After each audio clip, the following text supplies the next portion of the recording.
On Amara's wedding day, the truth finally came out, a truth that destroyed everything. The afternoon sun warmed the small compound as Amara and Raymond sat side by side, laughing softly the way only two people deeply in love could. Their wedding was just 3 weeks away, and every conversation somehow circled back to the big day, the colors, the food, the joy that awaited them. Raymond held her hand, smiling in that gentle way she adored. His eyes sparkled, though there was a tightness beneath the smile that Amara didn't notice. Nebo Ebube leaned on the low fence with her usual playful grin.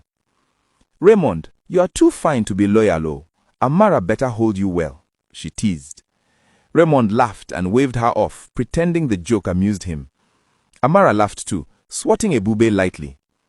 After a moment, she stood to go inside and bring Raymond some food. As soon as she disappeared through the doorway, Raymond's smile fell apart. His jaw tightened, his fingers shook.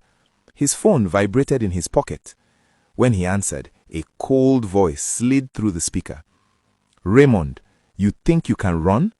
Better come see me today." The call ended before he could speak. Fear swept across his face. Later that day, he made his way to a big, intimidating house, the home of Madame Nedi. The large gate closed behind him with a heavy clang. Inside, she sat like a queen, her presence filling the entire room. "Raymond," she said in a slow, cutting tone, "you owe me. If you marry that girl without settling me, I will scatter the wedding." Raymond dropped to his knees, sweating. "Please, give me 1 more week." She slammed her hand on the table, the sound echoing. "You have 48 hours. Back at home, Auntie Grace watched Raymond carefully when he returned. Something about him had changed. The way he avoided eye contact, the way his hands fidgeted, the sudden tension in the air. She pulled Amara aside. "Marriage is not by fine boy, oh.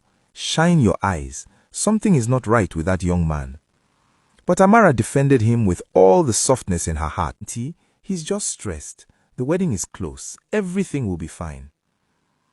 The next day, Ebube walked down the street, humming loudly, when she froze mid-step.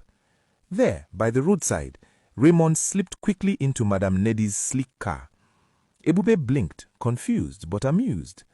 When she met Amara later, she announced dramatically, "Your husband-to-be they do meeting with Big Madamo. I hope he's not selling you for bride price refund." Amara burst into laughter, shaking her head. But when Ebube left, her smile slowly faded. The joke had found a place in her mind and refused to leave. That night, Raymond met Amara outside under the weak glow of the streetlight. "Raymond," she said softly, "is something bothering you?" He pulled her into a tight embrace. "I'll fix everything. Just trust me." Before she could reply, his phone began to ring. He glanced at it quickly and silenced it, but Amara had already seen the name glowing on the screen. Madame Nedi. Her heart dropped to her stomach. The next morning, still troubled, Amara followed him quietly. Raymond had no idea she trailed behind him until she suddenly froze in the doorway of Madame Nedi's living room. Raymond was on his knees, begging. Madame Nedi stood over him, her voice hard. "If you don't pay me, I will tell your fiancé the truth." Amara stepped forward, her voice trembling. "Tell me what truth?" Raymond spun around, eyes red, completely undone. "Amara," his voice cracked. "I used to work for her. I took money to invest and the business failed. She said if I don't pay her, she'll ruin our wedding." Amara's breath caught. "So the stress, the lies, all this time. Why doesn't you tell me?" Raymond lowered his head. "I was ashamed. I didn't want to lose you." And now she felt her heart breaking. The story rushed back to the beginning, to the moment in her wedding dress, tears streaming down her cheeks, her entire world trembling. Raymond knelt before her, holding her hands tightly, his voice shaking. "I'm sorry. I will fix everything, even if I start from zero." Auntie Grace stormed into the room, furious. "He should not see you today. Send him away immediately." Amara wiped her tears. "No, Auntie. I will decide." She looked into Raymond's desperate eyes. The pain between them was heavy, but her heart was steady. I forgive you, but this wedding will wait. We'll rebuild your life first.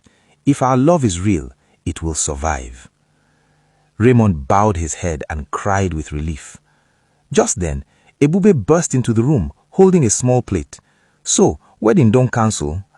Make I return my jollof rice contribution. Everyone froze, and for a moment, the tension melted into shock, then bittersweet laughter. When love meets truth, only the brave survive.